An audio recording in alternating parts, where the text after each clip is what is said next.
রাকিব একটা ছোট প্রাইভেট কোম্পানিতে চাকরি করত।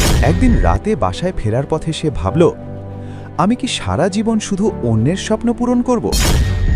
তার মাথায় আগে থেকেই একটা প্ল্যান ছিল, অনলাইনে কাপড়ের বিজনেস করবে। চাকরি করার পাশাপাশি সে ছোট করে ফেসবুক পেজ খুলল। প্রথম সপ্তাহে সেল 0, দ্বিতীয় সপ্তাহে 2টো অর্ডার, 1 মাস পর দিনে 5-6টা অর্ডার। সে বুঝল এখানেই ভবিষ্যৎ আছে। 3 মাস পর রাকিব সাহস করে চাকরি ছেড়ে দিল। পরিবার ভয় পেয়েছিল, কিন্তু সে থামেনি। 6 মাস পর তার মাসিক আয় আগের চাকরির বেতনের 2 গুণ। একদিন তার পুরনো অফিসের বস তাকে ফোন দিয়ে বলল, রাকিব, আমাদের কোম্পানির জন্য 50টা টি-শার্ট লাগবে, দিতে পারবে? রাকিব হেসে বলল, স্যার, এবার আমি সাপ্লায়ার, কর্মচারী না। শিক্ষা কি?